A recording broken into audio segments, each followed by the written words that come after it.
வணக்கம். உங்களோட வாழ்க்கை இன்னைக்கு இருக்கிறத விட பெஸ்ட்டாக மாறுவதற்கு, அதாவது இன்னும் பெஸ்ட்டாக மாறுவதற்கு நான் சொல்கிற இந்த முறைகளை நீங்கள் கடைப்பிடிச்சு பாருங்க.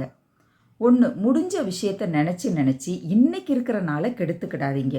எல்லாத்தையுமே போக விட்டுருங்க. 2. மற்றவங்க ஏதேனும் ஐடியா கொடுத்தாங்க அப்படின்னா, அதில் நல்லது கெட்டது எது அப்படின்னு நீங்கள் பிரித்து பார்த்து, நல்ல விஷயம் அப்படின்னா நீங்கள் அதை செஞ்சு பாருங்கள். அதுவும் உங்கள் மனசுக்கு பிடிச்சா மட்டும் செய்யுங்க. 3. ஒவ்வொரு கஷ்டத்திலிருந்தும் ஒவ்வொரு துன்பத்திலிருந்தும் ஒவ்வொரு வாழ்க்கை பாடத்தை நீங்கள் கற்றுக்கோங்க. அதுதான் உங்களுக்கு எதிர்காலத்துக்கு துணையாக நிற்கும். 4. மற்றவங்களோடு உங்களை என்றைக்குமே ஒப்பிட்டு பார்க்காதீங்க. ஒவ்வொருத்தருக்கும் தனித்தனி திறமைகள் இருக்குது. அந்தந்த திறமைகளில் நீங்கள் முன்னேறி வாங்க.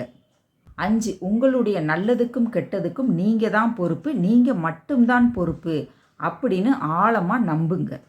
6. இன்னும் பொறுமையாக இருங்க. உங்கள் காலம் கண்டிப்பாக வரும். நிறைய வெற்றிகள் கிடைக்கும். நான் சொல்கிறது சரினா ஒரு லைக் கொடுத்துருங்க. நன்றி.